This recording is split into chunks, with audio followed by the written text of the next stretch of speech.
जब हम wild life से संबंधित क्राइसिस मैनेजमेंट करते हैं, तो एक टर्मिनोलॉजी अक्सर यूज़ की जाती है, वह है एग्रीगोर।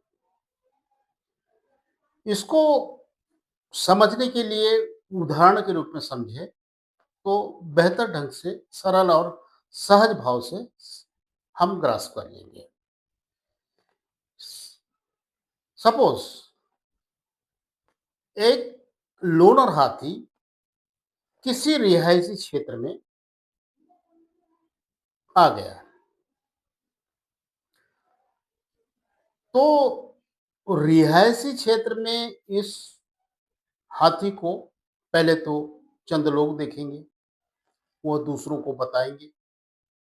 बस यहीं से चालू होता है एग्रीगोर बनना।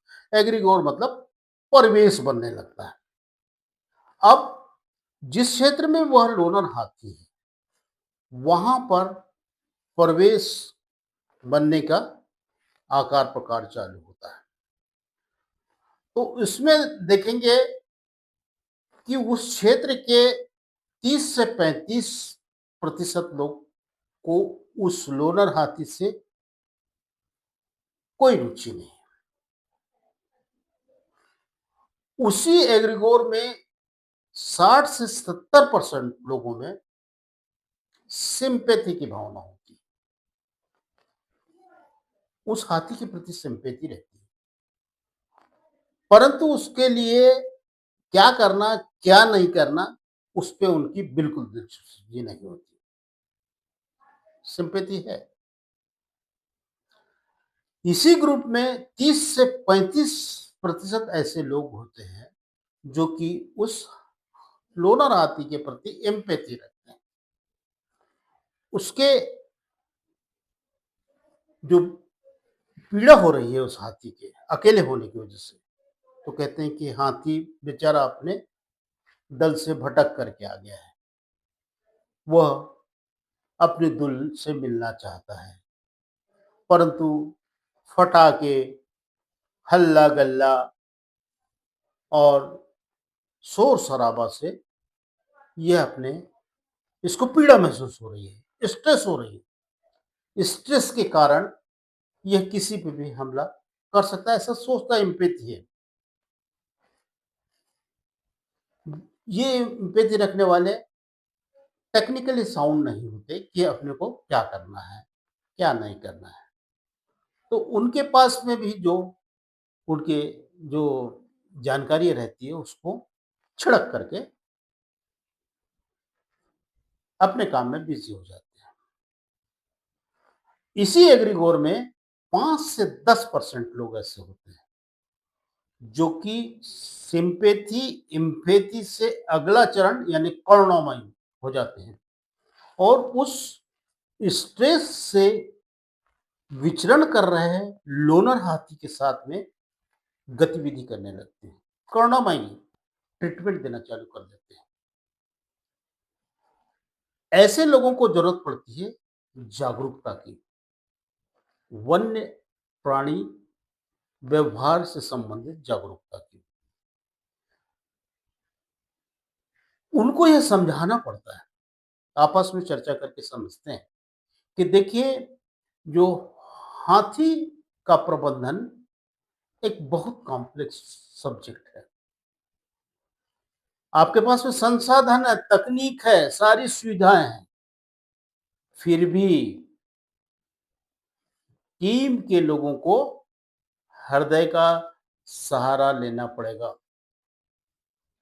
अपने-अपने हृदय की आवाज़ को सुनना पड़ेगा और हृदय की आवाज़ की जो भाषा होती है, वो 3 चीज़ों को समझती है। सिम्पैथी, एम्पैथी और करुणा, कंपैशन। तो सबसे प्रभावी होती है कंपैशन। यहाँ पर कंपैशन मैनेजमेंट की ज़रूरत पड़ती है। कंपैशन मैनेजमेंट में क्या करते हैं कि जो 5 जो ग्रुप है 5 से 10% वो बिगड़े हुए एग्रीगोर में ऐसे-ऐसे गतिविधि करने लगते हैं, सकारात्मक वार्तालाप करने लगते हैं, खुद उपस्थित रहने लगते हैं और लोगों को समझाने लगते हैं कि देखिए, हाथी शांति प्रिय जंतु है, वो शांति चाहता है। वह अपने ग्रुप के साथ में 40-45 किलोमीटर दूर तक अपनी सूंड से संपर्क बनाए हुए है। पानी का स्थान, रहवास का स्थान वो जानता है। वह स्ट्रेस में है तो ज़्यादा से ज़्यादा दूरी तय करता है। उसको यदि व्यवधान उत्पन्न न किया जाए तो 5 से 30-40 किलोमीटर की दूरी वह 24 घंटे के अंदर तय कर लेता है। और जिस स्थान में आज आदमी दिख रहा है, वहाँ नहीं दिखेगा।